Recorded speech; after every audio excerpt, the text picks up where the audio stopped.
everyone, Assalamualaikum warahmatullahi wabarakatuh. My name is Abid Alfurqan, and today I'm excited to take you on a journey back in time to explore the fascinating world of early modern English. This is a topic I've presented before, and I'm thrilled to share it with you again because it's such an important and exciting chapter in the history of the English language. Think about it. The English we speak today didn't just appear out of nowhere.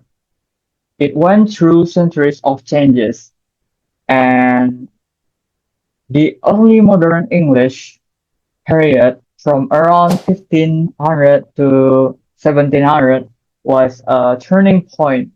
It's the era of Shakespeare, the King James Bible, and the printing press, all of which helped shape the way we read, write, and speak today. In this presentation, we'll dive into how English evolved during this time, how it becomes simpler, richer, and more standardized. We'll talk about the Great Powell shift. Yes, Powell's had a glow up, explosion of new words, and even how social class influenced the way people spoke.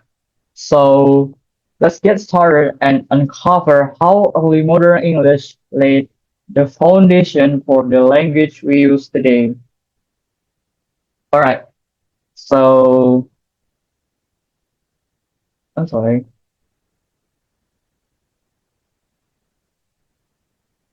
Okay, this period spanning roughly from 1500 to 1700 was a time of major transformation for the English language.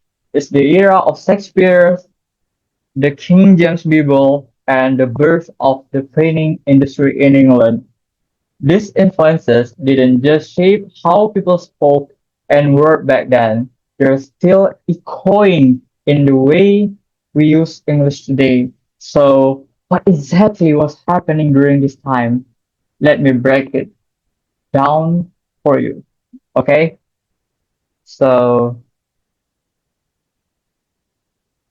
the first up, the printing press. This invention was revolutionary. Books became cheaper and easier to produce, which means more people could afford them. Literacy rates soared, especially among the growing middle class. But here's the kicker. Printers had to make decisions about spelling and word usage. Over time, these choices helped standardize English. Imagine people from all over England, different regions, different social classes, suddenly reading the same text. That's powerful. All right. Religious works like the King James Bible and plays like those by Shakespeare weren't just entertainment or spiritual guides. They unified the language people across England were now I mean, discussing the same ideas and praise. Okay, so next, early modern English spelling and sounds. Now let's talk about the spelling.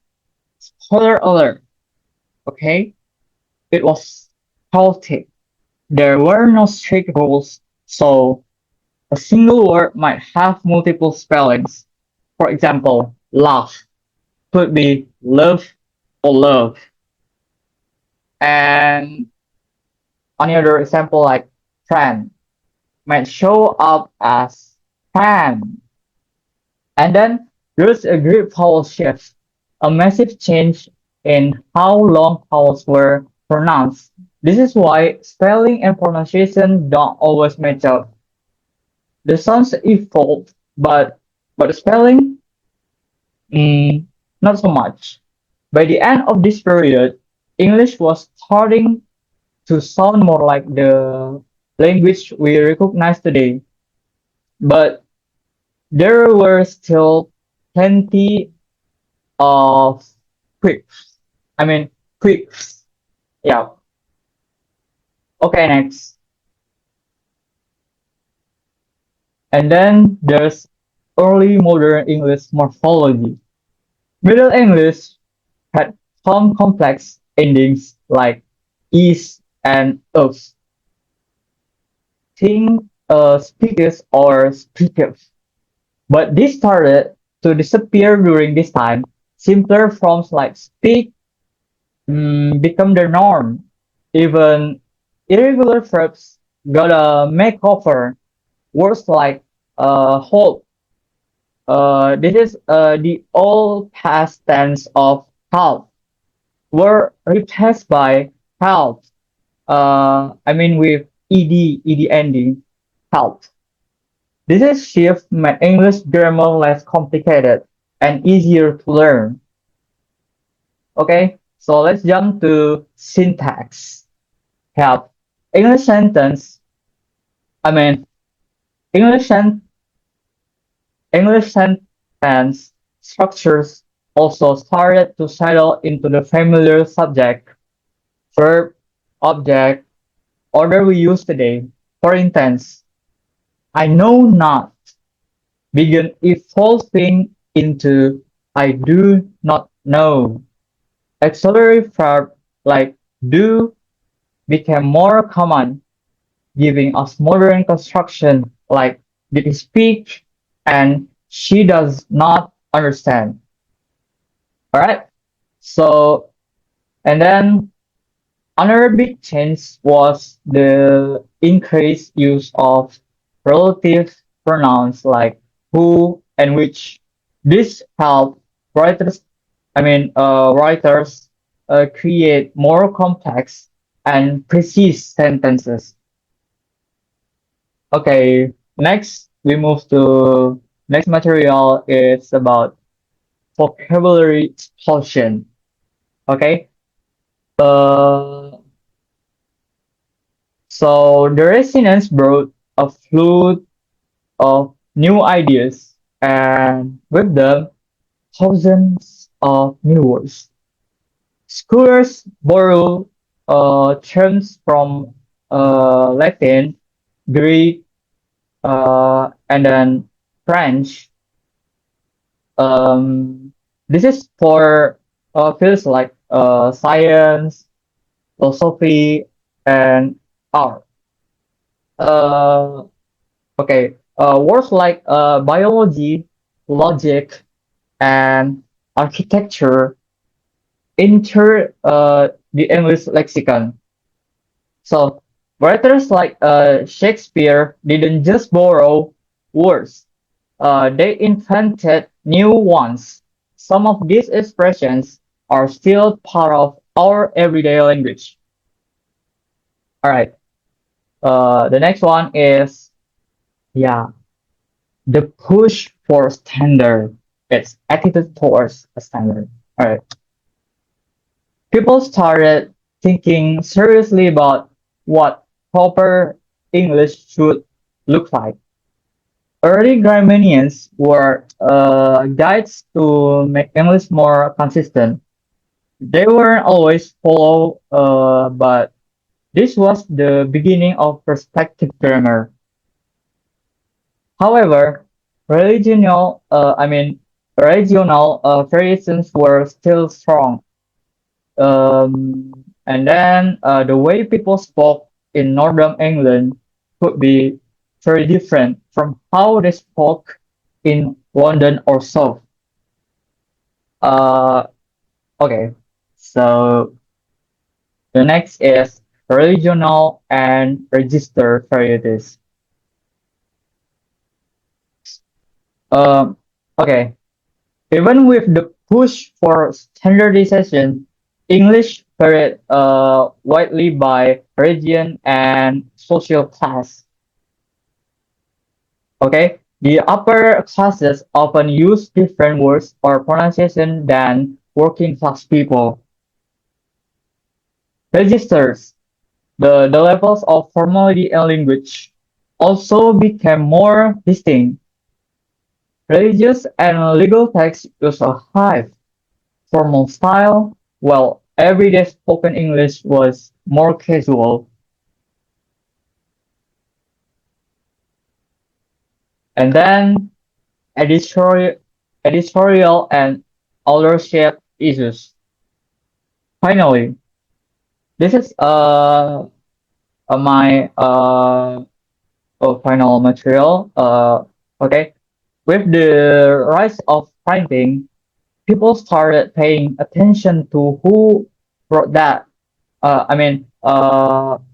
Who wrote what? Shakespeare's, for example, became a household name. So, and then, but there's a catch. Editors often change text to make them better or more proper. This led multiple versions of the same word, and then sparking debates about which version was the true one. Okay, so my conclusion is early modern English was a bridge, a period of a rapid change that connected the medieval past with the modern language we use today. Okay, so thanks to standardized spelling, a richer vocabulary, and more regular grammar, English became more versatile and easier to learn. These changes set the stage for English to grow into a global language, capable of handling everything from casual conversations to complex scientific ideas. All right, that's all. My presentations. Thank you for attention. I'm sorry if uh, there are not sure. Not clear of the text of my PPT. So I'll review the my PPT. Okay.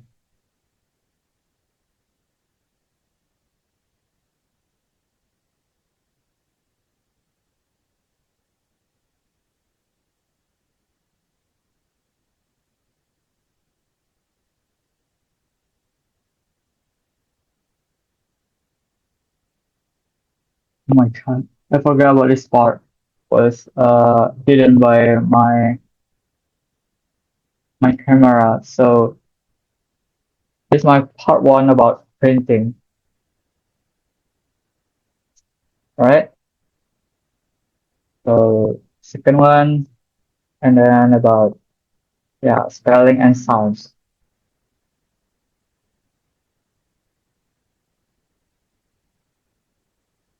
And the third one is about morphology.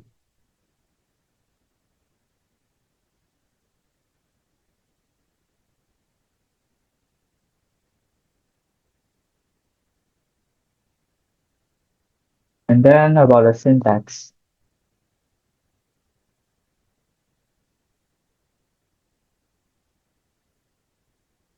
The fifth one is about yep um yeah this is what I'm talking about the vocabulary explosion.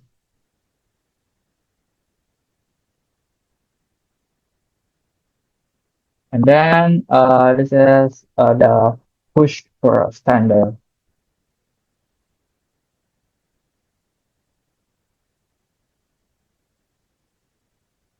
Now, and then the regional and register rates.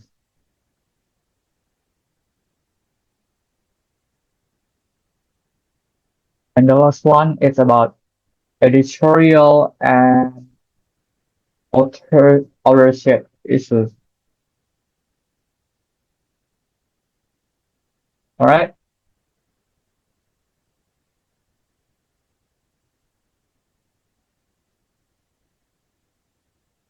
And here's my conclusion.